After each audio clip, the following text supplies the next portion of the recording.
e nós vamos ver agora o que é o aconselhamento bíblico, certo? Do que se trata quando a gente fala a respeito do aconselhamento bíblico. A gente viu várias figuras que muitas vezes são espantalhos, ideias erradas do que é o aconselhamento bíblico, e agora é entender o que é o aconselhamento bíblico em si. Isso é muito importante para que a gente possa se adentrar e ver como aconselhar biblicamente, né? O primeiro aspecto do aconselhamento bíblico é que ele é um ministério da igreja local. Isso aqui é muito importante, porque muitas vezes a gente pensa que o aconselhamento bíblico é uma coisa paralela à igreja, né? Mas não deve ser, é um ministério da igreja local. Veja só o que o livro que eu recomendei, né, o Fundamentos Teológicos do Aconselhamento Bíblico, declara a respeito disso. Diz assim: o aconselhamento bíblico é um ministério da igreja local, no qual os que creem em Cristo, habilitados, capacitados e guiados pelo Espírito Santo, ministram a outros a palavra viva e ativa de Deus, buscando evangelizar os perdidos e ensinar os salvos. Então veja a importância do aconselhamento bíblico, certo? Ele é um ministério que vai envolver os crentes, né? Então aquele que crê em Cristo é algo que ele realiza, habilitado pelo próprio Espírito Santo, a fim de ministrar a palavra de Deus para os outros. E o alvo é o quê? É o evangelismo e é o ensino. E aqui há várias passagens da Bíblia, né? E eu gostaria de olhar com vocês as 3, tá bom? Era para ter visto Mateus quando eu falei a respeito de manipulação, né? Mas nós vamos ver Mateus aqui também. Então, primeiro, João 14, 26. Vamos lá para João, capítulo 14, verso 26. Veja só o que a passagem diz. 14, versículo 26 de João, diz assim: quem não me ama, não guarda as minhas palavras. E as palavras que estáis ouvindo não é minha, mas do Pai que lhe enviou. E isso vos tenho dito, ainda estando convosco. Mas o Consolador, o Espírito Santo, a quem o Pai enviará em meu nome, esse vos ensinará todas as coisas e vos fará lembrar de tudo o que eu tenho dito. Ou seja, quem é que atua em nós para aprender as coisas, lembrar? Quem é que nos ministra e nos ensina? O próprio Espírito Santo, né? Isso é muito importante, porque não é simplesmente dados, entende? Não é simplesmente fórmulas, é uma relação com Deus. Um dos trabalhos de Deus em nós é nos ensinar, nos instruir, nos fazer lembrar. Por isso que são feitos por crentes capacitados pelo Espírito Santo, que Deus usa os cristãos para nos ensinar uns aos outros, não é? Aqui vai falar a respeito de Hebreus 14, 12, a respeito da palavra de Deus. Veja só, Hebreus capítulo 4, verso 12. Hebreus 4, verso 12. Estou no capítulo, estou em Timóteo. 4, 12. Hebreus 4, 12. Está aqui do lado, né? Porque a palavra de Deus é viva e eficaz e mais cortante do que qualquer espada de 2 gumes, e penetra até o ponto de dividir alma e espírito, junto em medula, e apta para discernir os pensamentos e propósito do coração. Então o Espírito Santo nos capacita e nós utilizamos então a palavra de Deus para poder fazer o que com o coração do homem? Picadinhos, né? Discernir. Essa ideia que dilacera medulas e ossos, ou seja, aquilo que está junto, engendrado ali, que você não consegue ver distinção, a palavra de Deus age com uma espada extremamente afiada e corta tudo, né? De forma que você pode discernir os pensamentos e propósitos do coração. Esse é o alvo de um aconselhamento bíblico. Há um ministério realizado pelos crentes que são capacitados pelo Espírito Santo, que utilizam a palavra de Deus, então, para ajudar a gente a perceber os desígnios, os pensamentos, os propósitos do nosso coração, que lembra, é fonte de vida, mas também é de onde procede os nossos pecados, né? Guarda o teu coração. Guardei a tua palavra no meu coração para não pecar contra ti. É o que vai dizer o salmista. Então, o coração é esse centro da nossa existência que guia as nossas ações. Entende? E ele precisa ser percebido, analisado, né? Através da palavra de Deus, a fim de que a gente possa detectar. Nós estamos louvando a Deus ou a gente construiu um ídolo no nosso coração? Lembra da famosa frase de João Calvino, né? O coração do homem é uma fábrica de ídolos, certo? E o que é o ídolo? O ídolo, conforme eu aprendi, né, nos meus cursos de aconselhamento bíblico, o ídolo é tudo aquilo que eu desejo tanto, mas tanto que eu sou capaz de pecar para obter aquilo, ou sou capaz de pecar por não ter obtido aquilo. Isso se aplica até mesmo a coisas boas. Então pense no sentimento de paz. Eu quero muito ter paz na minha casa, mas aí eu sou pai de crianças, né? E as crianças são uma grande bênção, elas são especialistas em revirar a casa de cabeça para baixo, né? E aí como eu vou lidar com essas crianças? Se eu sou duro, incisivo, pego, me ponho e grito com elas, me iro, espanco essas crianças, ponho medo, elas vão se aquietar. E aí a casa vai ter silêncio, paz. Conseguiu a paz, mas a que custo? Ao custo do pecado. Então percebam que até mesmo coisas boas como a paz podem se tornar um ídolo no nosso coração. E esse é o cuidado que a gente tem que ter. Por isso que a palavra é tão importante, para a gente entender o que ela nos ensina a guiar e a ter cuidado com o nosso coração. Mas isso vai ser uma temática para a nossa próxima aula, que a gente vai investigar com mais cuidados. Aqui precisamos entender isso. E o propósito do uso da palavra é justamente o evangelismo e o ensino daqueles que são salvos. Vamos para Mateus 28, né? A grande comissão, passagem muito conhecida por nós, mas tão fundamental para a gente entender que o aconselhamento bíblico é algo que deve fazer parte da igreja local, é um ministério da igreja local. Mateus 28,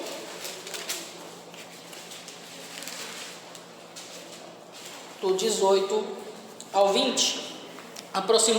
Jesus, aproximando-se, falou-lhes, dizendo: toda autoridade me foi dada no céu e na terra.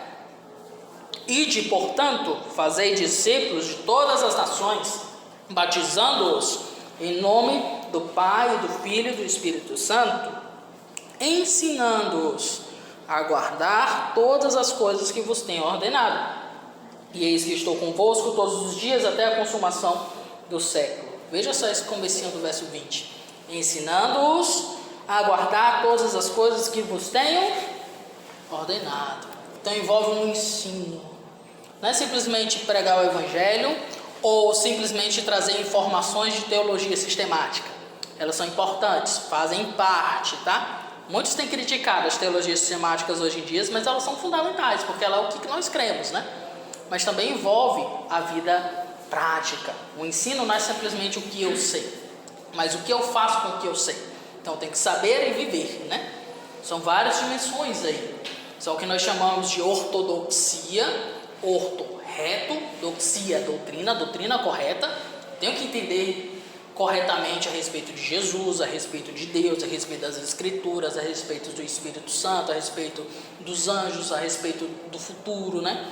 E assim se vai, as 10 doutrinas sistemáticas. Então envolve essa ortodoxia, mas também envolve a ortopraxia.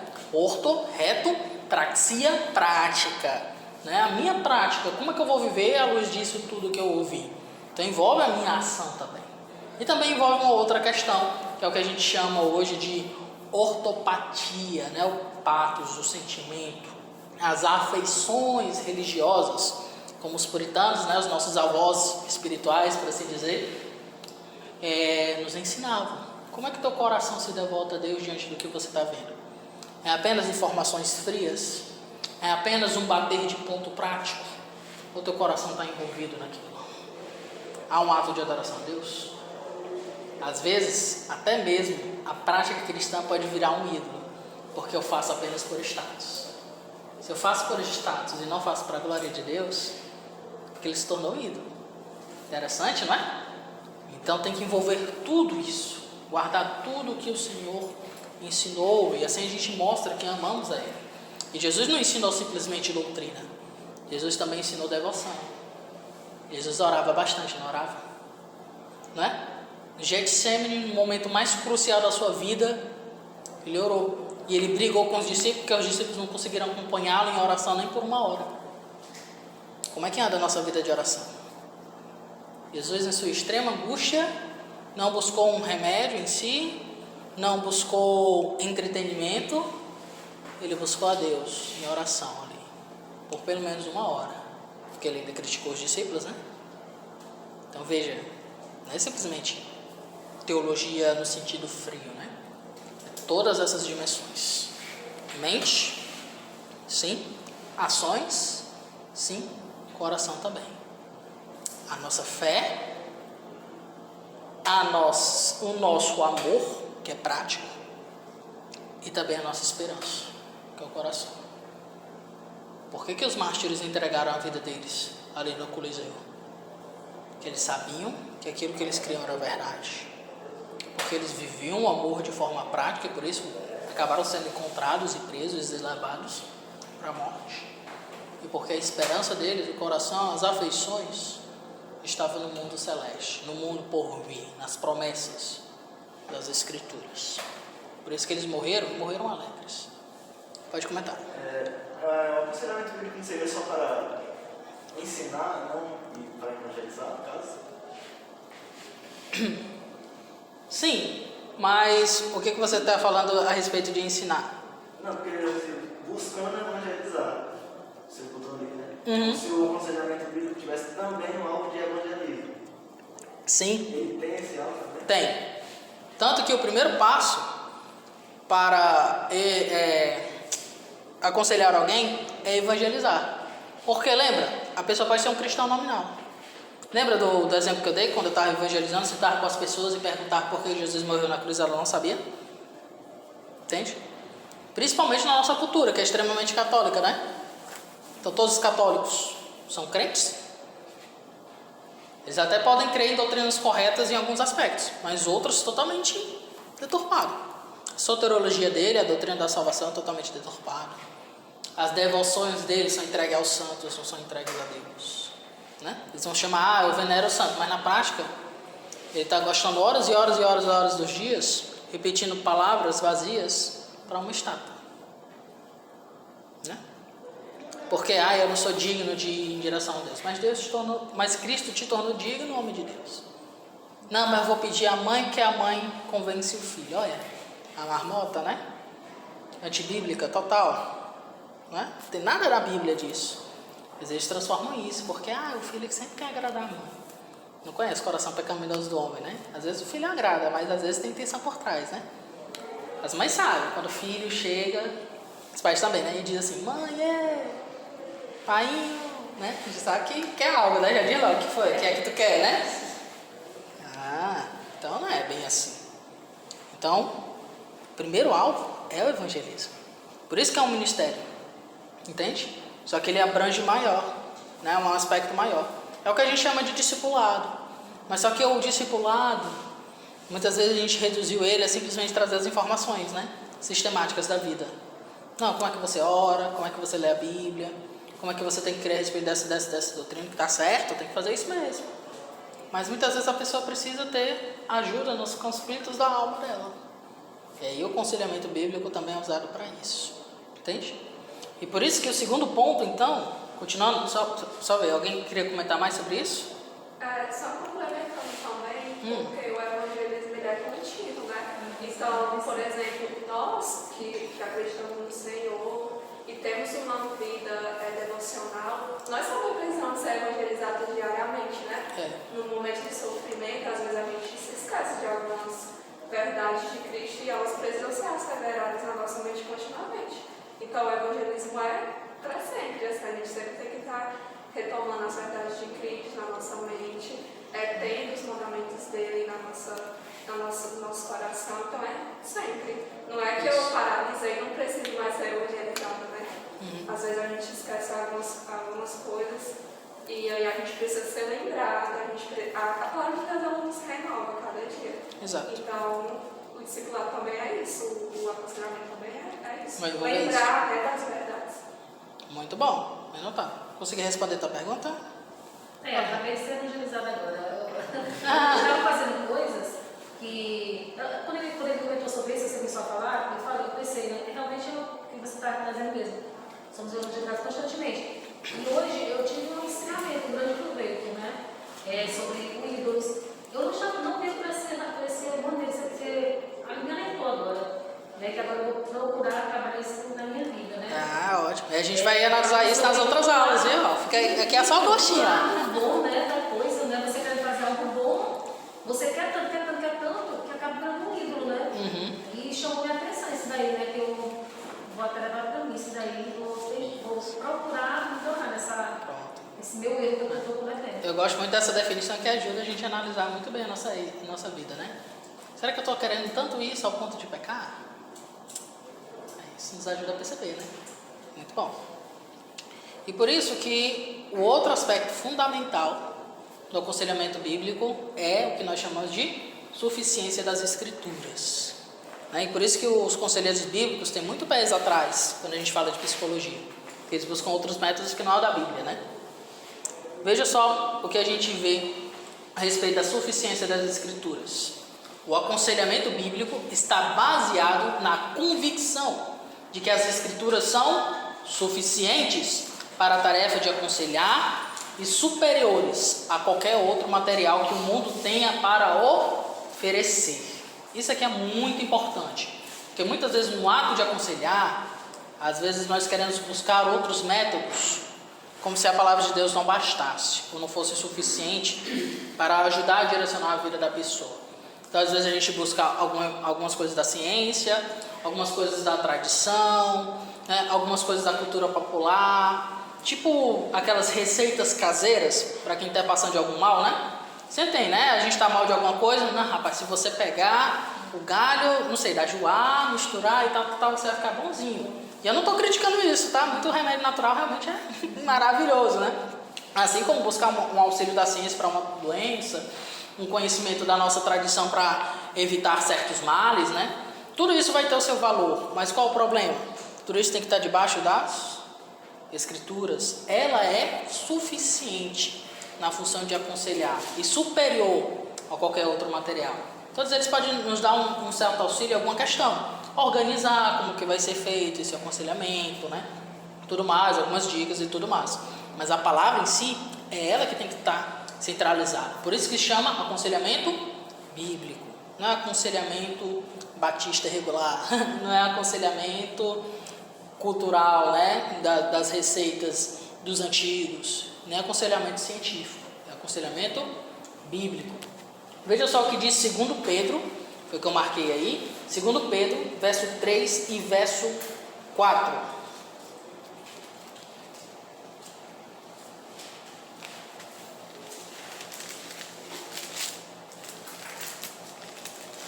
Segundo Pedro, capítulo 1, verso 3 e verso 4.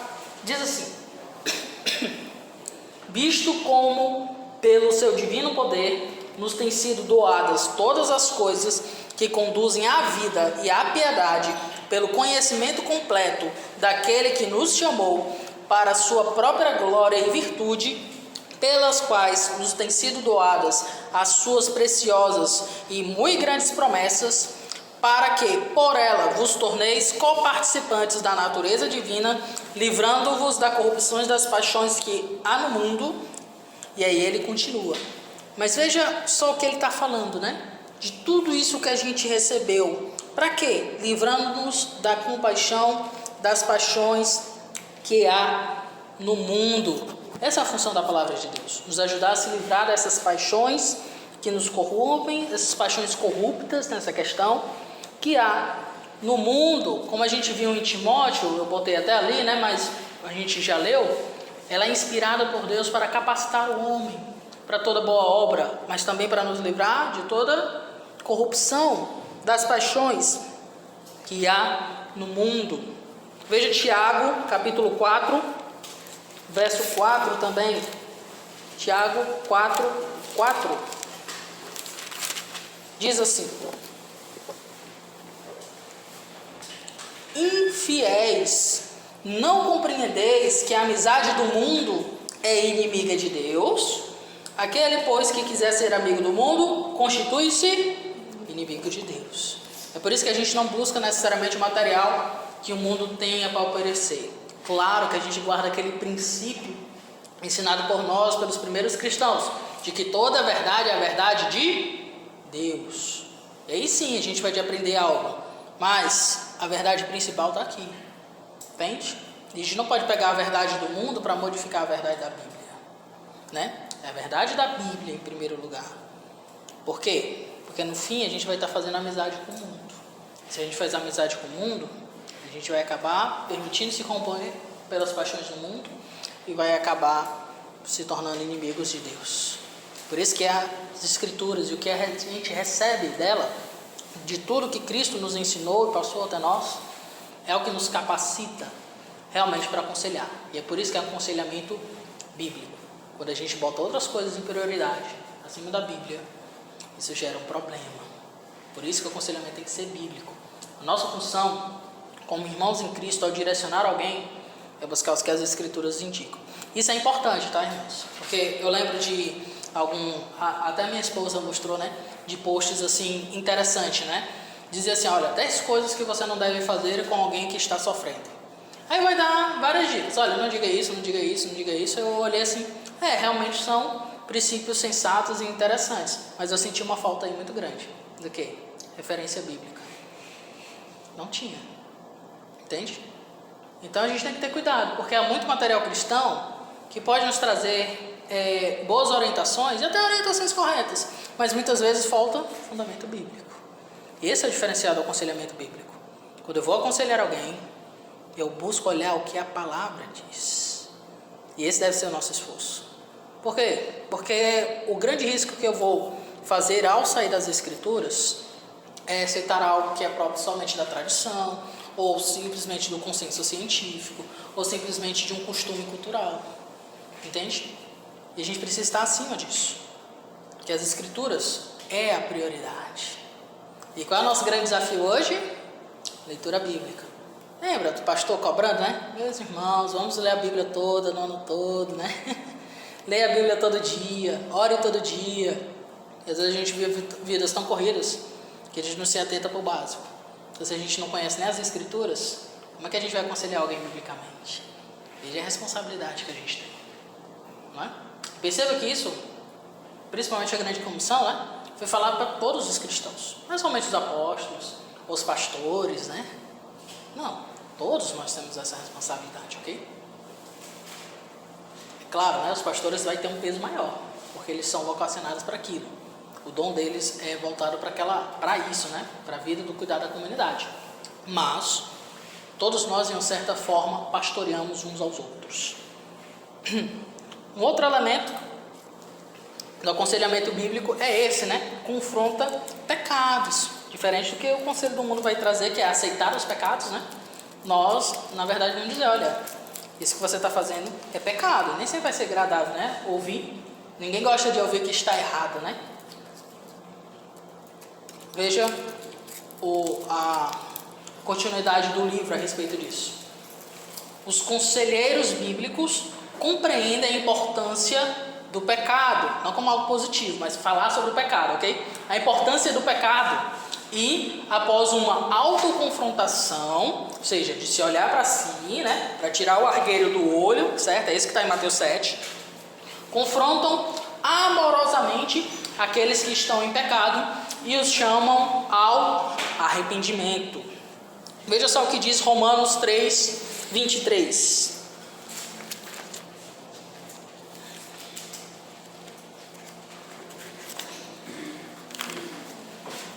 Romanos, capítulo 3, depois de Atos, versículo 23.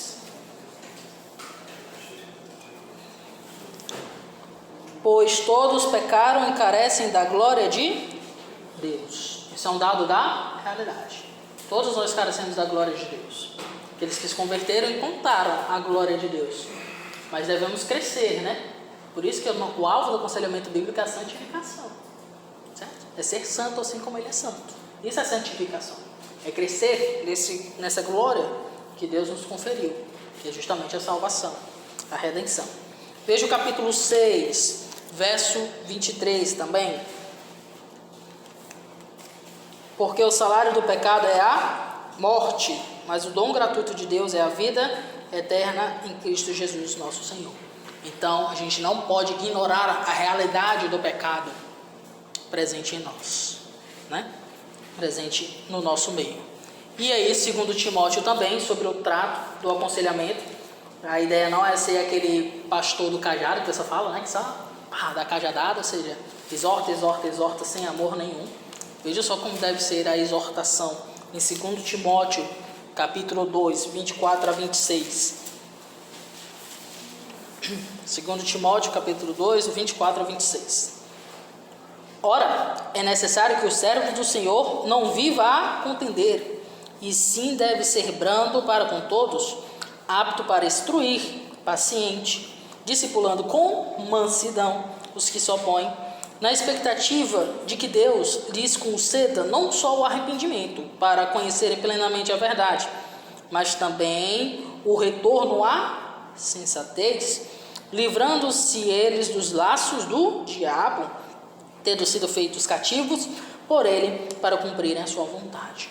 Veja só, aqueles que não estão seguindo a vontade de Deus estão sendo caracterizados como aqui?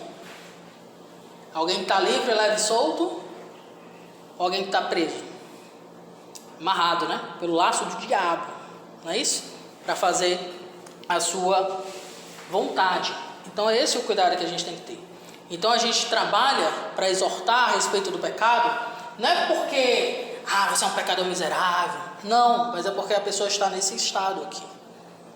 Ela não é alguém caracterizado como sensata, ela está em insensatez. E como é que eu faço isso? Com paciência, com mansidão, né? Com amor, ok? Então a exortação não é simplesmente criticar, é um ato de amar mesmo. Quando Cristo vai falar a respeito da disciplina eclesiástica ali, em Mateus 18, se não me engano, ele vai mostrar o quê? Se o teu irmão te ouvir, você ganhou o seu irmão. Por quê? Porque ele estava perdido, porque ele estava seguindo o caminho do pecado, da destruição, entende? Então o alvo não é simplesmente criticar, mas é chamá-lo ao arrependimento. Dessa forma, paciente, mansidão. Então não pense que é um trabalho fácil, eu simplesmente falei e a pessoa se corrige, né? Amém, se ela fazer isso é uma grande bênção, né? Mas outros podem demorar, podem ter recaídas, podem ter dificuldades. E aí é o quê?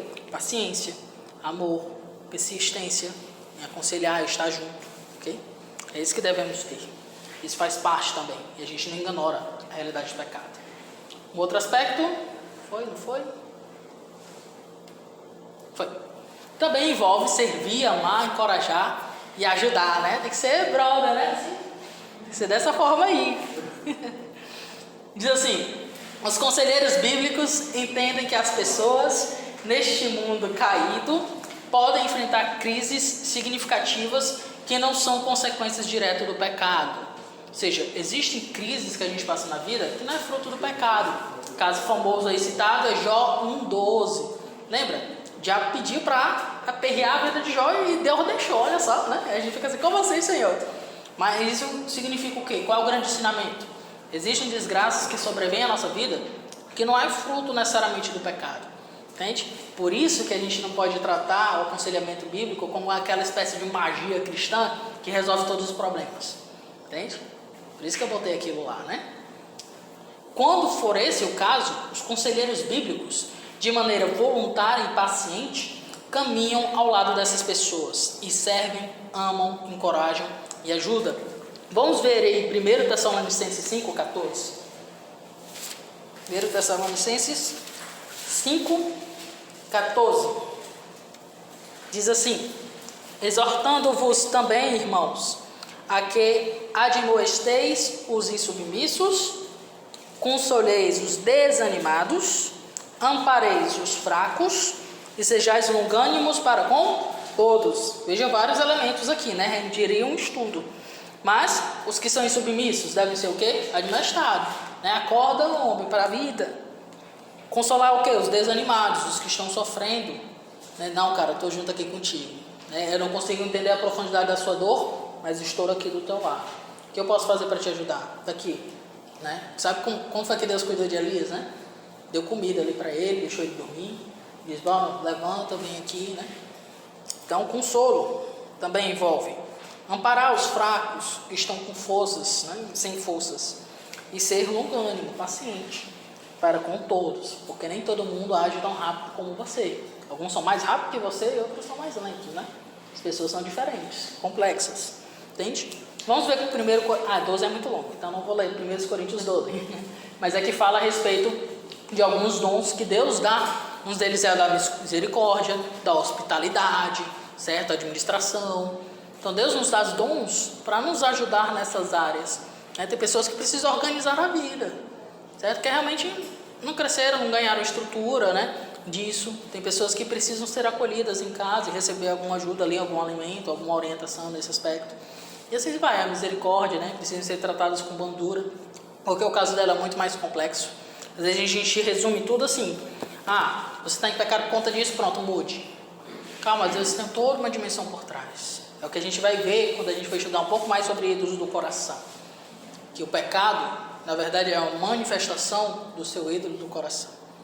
Então, muitas vezes a gente está tentando podar os galhos das árvores, mas não trata a raiz, que é o fruto de todos esses pecados. Uma dica aí para estar dando gostinho a vocês, tá bom? Vamos mais adiante. Eu creio que esse é o último princípio, certo? É que ela faz parte da vida cristã, né? Obviamente. Então, vimos o que é um ministério da igreja local. É algo que depende da suficiência das escrituras, é ela que deve ser priorizada.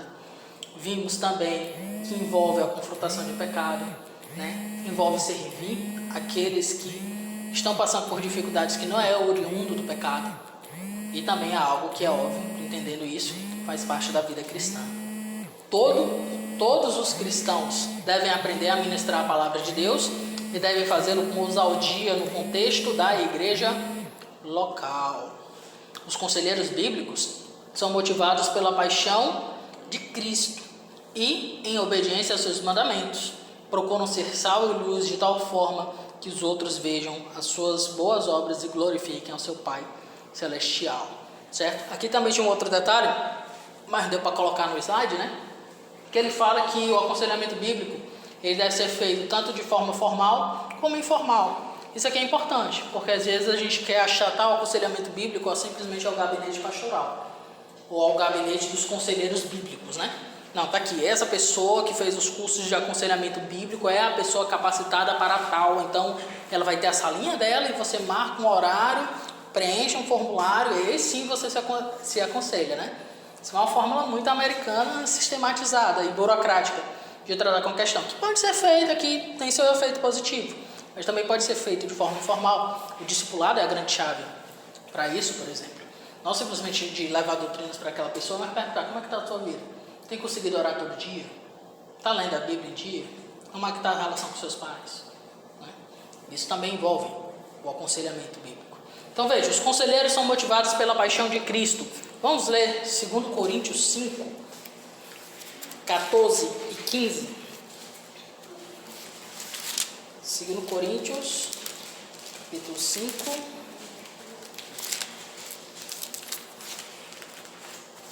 verso 14 e 15.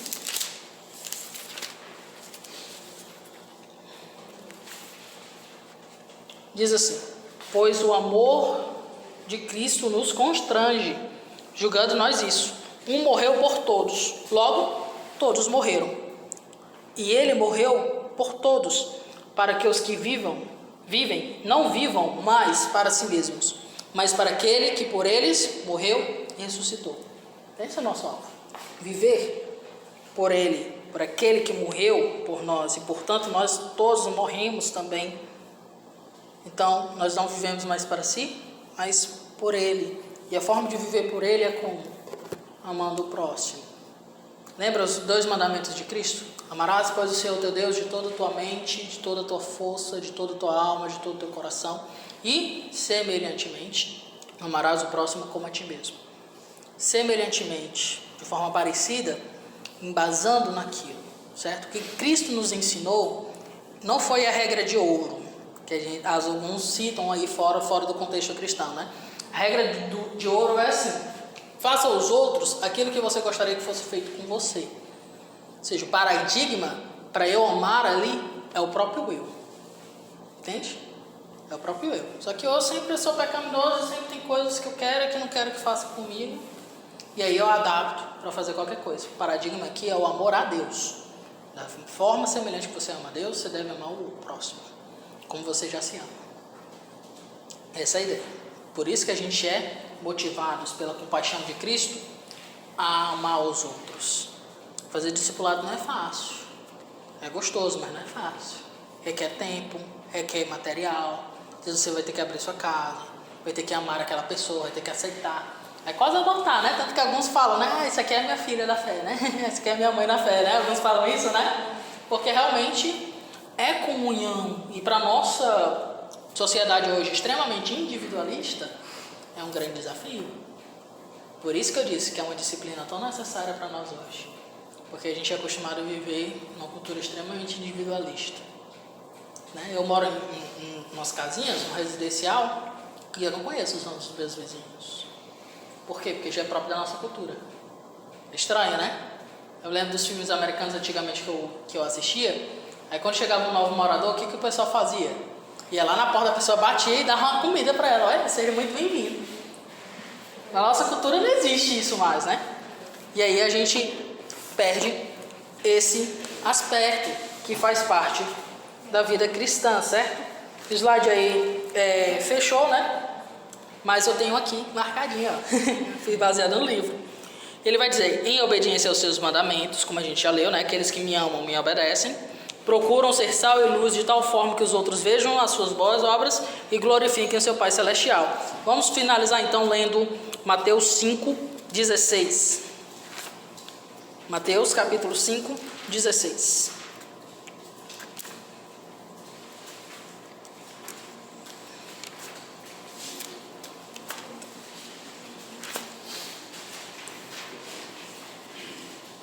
Mateus 5:16 diz assim, vamos ler do 14 ao 15, né? Que vai falar sobre ser a luz do mundo. Vós sois a luz do mundo. Não se pode esconder a cidade edificada sobre um monte. Não tem como esconder ela, está lá em cima, né? Sobre um monte. Nem se acende uma candeia, que é uma lâmpada da época, para colocá-la debaixo do alqueire, mas no velador. E a ilumina a todos os que se encontram na casa. Se eu pego uma lâmpada, já imaginou botar essa aqui debaixo, não ilumina quase nada, tem que botar no canto alto, né? Por isso que as nossas lâmpadas ficam assim, né? Assim brilhe também a vossa luz diante dos homens, para que vejam as vossas boas obras e glorifiquem a vosso Pai que estás no céu. Então, por que as nossas obras devem ser vistas? Para que Deus seja glorificado. É por isso que a gente serve. Não é para ser aplaudido pelo mundo ou ganhar algum tipo de benefício, status sociais. Não. É para glorificarem a Deus. E é por isso que a gente deve se desgastar no discipulado, no aconselhamento bíblico, que vai nos custar tempo, recursos financeiros, recursos emocionais, que a gente vai chorar, vai se alegrar com a pessoa, né? Confrontar os nossos pecados, confrontar os pecados dos outros, tudo isso é desgastante, envolve um sacrifício. Mas Cristo morreu por nós, por que a gente também não vai se sacrificar por Cristo? Né? Morri na cruz por ti, que fazes tu por mim? Diz o antigo hino, né? Então isso é o que deve nos motivar a sermos conselheiros bíblicos. Não somente aqueles que fizeram os cursos, que ajudam demais, eu recomendo, o Cibima está até promovendo aí mais uma semana de aconselhamento bíblico, já acabou aliás, né? Mas recomendo que façam, é maravilhoso, assim, cada aula que eu ia, assim, eu saía assim arrependendo meus pecados todinho, era muito maravilhoso, né? Ia lá, era a aula sobre aconselhando mulheres, alguma coisa assim, se voltar para as mulheres, para mim aqui não tem nada, mas eu vou fazer aqui, eu já paguei, né? Aí saia lá, me arrepender dos pecados tudinho, oh, Senhor, meu Deus, me ajuda. Né? É maravilhoso, recomendo muito, tá bom? Bem, irmãos, chegamos no final da nossa aula. Foi um prazerzão estar com vocês. Queria saber se alguém gostaria de fazer algum comentário ou pergunta. Não? Estão todos satisfeitos? Amém. Certo? Nas próximas aulas a gente vai entrar mais sobre o aconselhamento bíblico, ver esses passos, né, que eu falei, ver o que é o ídolo do coração, como tratar, ok? Então vocês se sintam convidados.